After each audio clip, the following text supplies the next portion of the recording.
Assalamu alaikum. This is Prapanti Chakraborty welcoming you to the English news from Btv-Chattogram. Let's begin with the top stories. Change of country's fate possible carrying out responsibilities properly, says Prime Minister Tariq Rahman.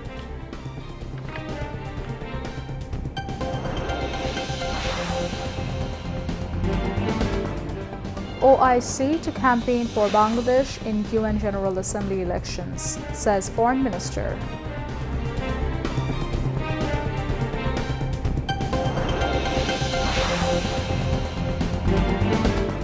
State Minister for Hill Tracts inaugurates canal digging in Hattijari following BNP's election pledge.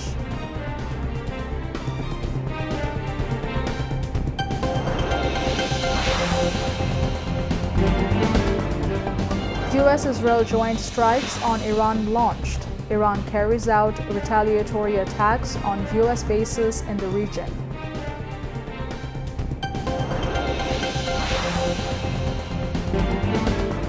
Sri Lanka facing Pakistan in final match of Super 8 Group B in T20 World Cup in Pallekele.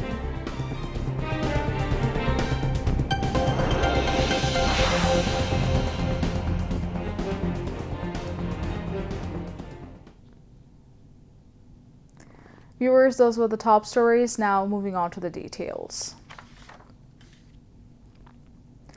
Prime Minister Tariq Rahman said it is possible to change the fate of the country and its citizens if the assigned responsibilities are carried out properly. He made these comments at the View Exchange program with the officials and employees of the Prime Minister's office and subordinate departments at Tejgaon in the capital today. The Prime Minister's advisors were present at the program. Prime Minister Tariq Rahman said a state should be built in which people feel safe and comfortable. For this, he called on everyone to work from their respective positions. Tariq Rahman sought everyone's cooperation in implementing the election manifesto of the current government.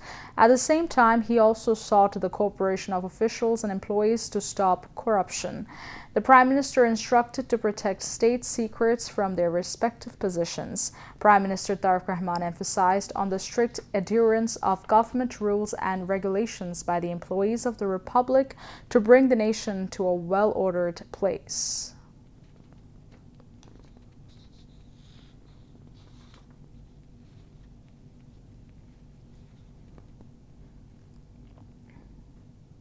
আমরা যদি আমাদের উপর অর্পিত দায়িত্ব সঠিকভাবে আমরা পালন করতে পারি, নিশ্চয়ই আমরা এই যে প্রায় 20 কোটি মানুষ দেশে, যে 55,126 বর্গ মাইল, যে দেশটি নিয়ে আমরা গৌরববোধ করি, যে দেশটিকে আমরা আপন মনে করি, যে দেশটিকে আমরা আমাদের প্রথম এবং শেষ ঠিকানা মনে করি, এই দেশ এবং এই দেশের যারা নাগরিক, তাদের আমরা ভাগ্যের পরিবর্তন করতে সক্ষম। আমরা রাজনৈতিক দল হিসাবে আমরা যে ম্যানিফেস্টো জনগণের সামনে উপস্থাপন করেছি, সেই ম্যানিফেস্টো স্বাভাবিকভাবে আমরা বাস্তবায়ন করব। এবং একই সাথে পৃথিবীর যে কোনো গণতান্ত্রিক রাষ্ট্রে যখন একটি রাজনৈতিক দল যারা জয়লাভ করে সরকার গঠন করে, তারা তাদের ম্যানিফেস্টো বাস্তবায়ন করে। তবে এই ম্যানিফেস্টোকে যদি আমাদের বাস্তবায়ন করতে হয়, খুব স্বাভাবিকভাবে আপনারা যারা প্রজাতন্ত্রের যারা কর্মকর্তা এবং কর্মচারীবৃন্দ, অবশ্যই আপনাদের সহযোগিতা প্রয়োজন।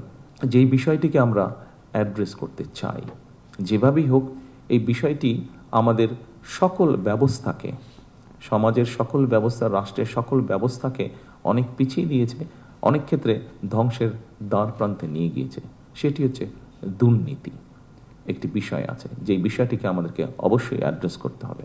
কিন্তু এই বিষয়টিকে একটি রাজনৈতিক দল হিসাবে, সরকার হিসাবে যদি আমরা অ্যাড্রেস করতে চাই, অবশ্যই আপনাদের মতন মানুষ যারা আছেন তাদের সহযোগিতা, তাদের 100% সহযোগিতা ছাড়া আমাদের পক্ষে সেটি সম্ভব হবে না। এবং আমি আমার রাজনৈতিক সরকারের পক্ষ থেকে আমি দৃঢ়ভাবে বিশ্বাস করতে চাই, এখানে উপস্থিত যে সকল প্রজাতন্ত্রের কর্মকর্তা কর্মচারীবৃন্দ আছেন, আপনাদের পূর্ণ সহযোগিতা আমরা ইনশাল্লাহ পাবো, এটি আমরা দৃঢ়ভাবে বিশ্বাস করি। আপনাদের সকল কাছে আমার অনুরোধ থাকবে যে অবশ্যই আপনার স্ব অবস্থান থেকে যেখানে গোপনীয়তার বিষয় থাকবে, সেখানে দয়া করে আপনারা রাষ্ট্রের স্বার্থে, জনগণের স্বার্থে গোপনীয়তা রক্ষা করবেন। আমরা যদি দেশকে গড়ে তুলতে চাই, জনগণকে গড়ে সামনের দিকে এগিয়ে নিতে চাই ডিসিপ্লিনভাবে, তাহলে অবশ্যই আমাদের যেই যে ডিপার্টমেন্ট আছে, সেটি সামরিক হোক, সেটি বেসামরিক হোক, প্রত্যেকটি ডিপার্টমেন্টের ডিসিপ্লিনের কিছু রুলস এবং রেগুলেশন আছে। আমার প্রত্যাশা থাকবে আপনাদের কাছে সেই রুলস এবং রেগুলেশনগুলো ডিসিপ্লিনের ক্ষেত্রে আমরা কঠোরভাবে মেনে চলার চেষ্টা করব। স্ব অবস্থান থেকে সচেতন হই, অবস্থান থেকে যদি আমরা কাজ করি, অবশ্যই আমরা একটা অবদান রাখতে পারবো এই দেশ গঠনের, এই সমাজ গঠনে, এই রাষ্ট্র গঠনের। আসুন আমরা সকলে সেই রাষ্ট্রটিকে গড়ে তোলার চেষ্টা করি, দেশের মধ্যে সেই পরিস্থিতিটা তৈরি করার আমরা চেষ্টা করি সকলে মিলে, যেই পরিস্থিতিতে মানুষ স্বস্তি বোধ করবে। আমরা সেই রাষ্ট্রটিকে গড়ে তোলার চেষ্টা করি, যেই রাষ্ট্রটিকে ঘিরে বাংলাদেশের মানুষ আশার আলো দেখতে পাবে, যেখানে এগিয়ে যাওয়ার স্পৃহা, সাহস, উদ্দীপনা মানুষ পাবে। Principal Secretary to the Prime Minister ABM Abdus Sattar delivered a welcome speech at the program.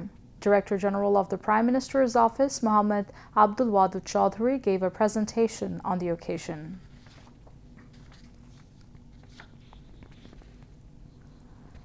The holy month of Ramadan is a time of restraint, sacrifice, and compassion. However, due to rising market prices, families from low-income to middle-income groups are experiencing financial strain even during this month of self-restraint. At such a time, the government and the concerned authorities have stepped forward with a humanitarian initiative. On the occasion of Ramadan, a program has been launched to sell milk, eggs, and meat at subsidized prices. Every morning, long queues of people can be seen at designated points where they collect essential commodities. While a liter of milk is being sold at a high price in the open market, it is available here for 80 taka per liter. Eggs and meat are also being sold at subsidized rates, bringing relief to consumers. However, many citizens have called for expanding the program further in consideration of growing needs. Organizers say the initiative will continue throughout Ramadan, and the authorities are also considering whether sales activities can be expanded further based on demand.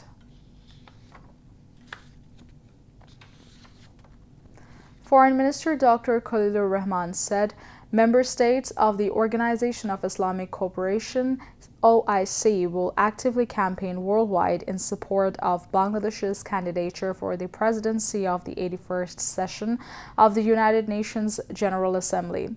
Speaking to reporters at Hazrat Shahjalal International Airport early Saturday upon his return from Saudi Arabia, Foreign Minister said Bangladesh has received full and unequivocal backing from OIC member states for its bid. Dr. Rahman said extensive discussions were held with OIC partners to assess the overall situation and devise strategies to secure Bangladesh's victory in the election. He said OIC countries assured not only their votes but also active campaigning in favor of Dhaka's candidature across the world. Foreign Minister said Palestine has withdrawn its candidature a few days ago, as anticipated, clearing the way for Bangladesh to contest the 2026-27 term against Cyprus.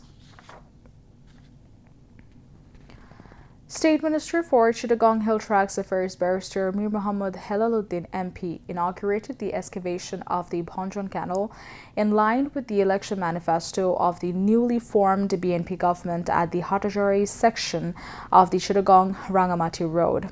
The State Minister said Hatajari Upazila contains 150 small and large canals and hill streams.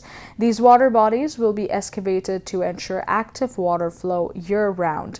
The Hatajari Upazila Nirbahi officer, along with other government officials and local BNP leaders, were present on the occasion. The program is being implemented by the Bangladesh Agricultural Development Corporation.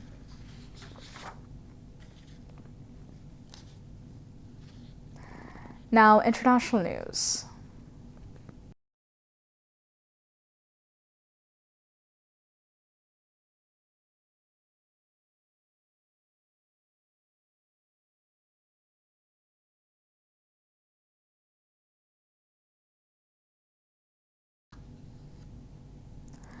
The United States and Israel have struck multiple locations across Iran, including the capital, Tehran, in what U.S. President Donald Trump described as major combat operations.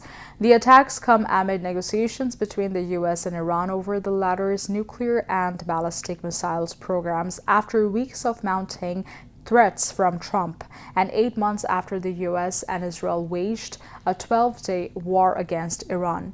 Iran has struck back with missiles aimed at northern Israel. Details of casualties and damage in Iran and Israel are sparse at the moment. Israel first announced on Saturday morning that it had launched a missile attack on Iran. A U.S. official subsequently told Al Jazeera that Israel's attacks were carried out as a joint military operation with the United States, which has assembled a vast fleet of freighter and fighter jets and warships in the region over the past few weeks, the U.S.'s largest military mobilization in the region since the Iraq War. Several missiles struck university streets and the Jamori area in Tehran and close to Iran's Islamic Revolutionary Guard Corps headquarters, the Fars news agency reported. The Associated Press news agency reported that a strike in Iran's capital happened near the offices of Supreme Leader Ayatollah Ali Khamenei. Iran's semi-official Tasnim news agency reported that explosions also occurred in Tehran's northern side, the Kandan area. Explosions have also been reported in the cities of Karmenashah, Qom, Tabriz, Isfahan, Ilam, and Karaj, as well as in Lorestan province, according to local media. While announcing major combat operations, Trump said that the aim of the U.S. campaign was to destroy their missiles and rage their missile industry to the ground. Trump also said that U.S. would ensure that Iran's proxies, an apparent reference to a range of Tehran-aligned groups in the region, including Hamas, Hezbollah, and the Houthis, can no longer destabilize the Iran and the region or the world. He repeated his prior comments that he would not allow Iran to develop a nuclear weapon, even though Tehran itself has repeatedly made clear that it is not interested in building one. Trump also said that the U.S. would ensure that Iran's proxies, an apparent reference to a range of Tehran-aligned groups in the region, including Hamas, Hezbollah, and the Houthis, can no longer destabilize the region or the world. He repeated his prior comments that he would not allow Iran to develop a nuclear weapon, even though Tehran itself has repeatedly made clear that it is not interested in building one.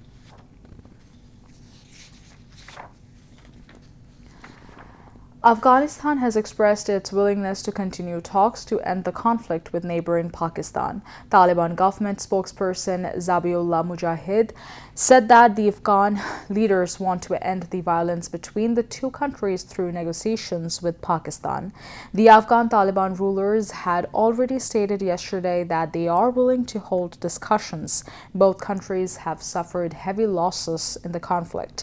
The death toll from Pakistani airstrikes in various Afghan cities, including the capital Kabul, has risen to 274. Meanwhile, Afghanistan has claimed that at least 55 Pakistani soldiers were killed in its retaliatory attacks. Tensions escalated after Pakistani airstrikes targeted two Afghan provinces on the night of February 22nd. Since then, the two countries have been intermittently engaged in border clashes. From Thursday night, the Pakistani army and Afghanistan's Taliban forces became involved in direct confrontations along various areas of the Rand line using artillery, multi-barrel rocket launchers, and armored vehicle convoys. Pakistan has accused Afghanistan of sheltering militants on its soil and encouraging militant attacks inside Pakistan. However, Afghanistan has denied these allegations and has made similar accusations against Pakistan. Amid the spread of fighting between Pakistan and Afghanistan, UN Secretary General Antonio Guterres has expressed deep concern. Meanwhile, Russia, Iran, and Iraq have called for an end to the conflict between Kabul and Islamabad.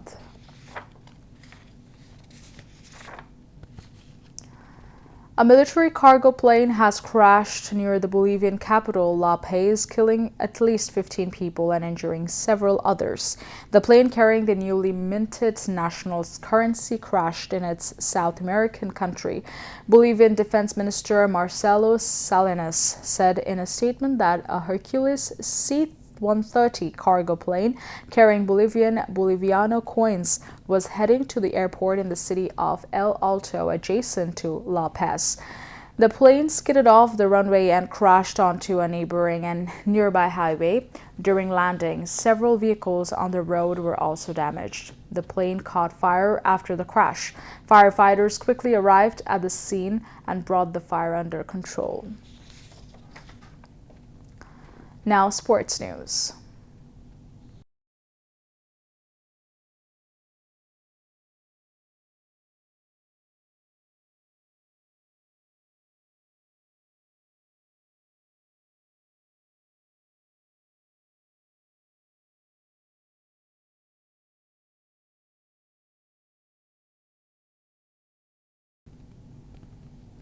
Cricket.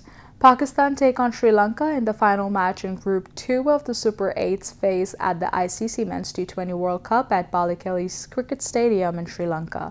Pakistan must win and by a substantial margin if they are to climb above New Zealand into the second qualifying spot in the group.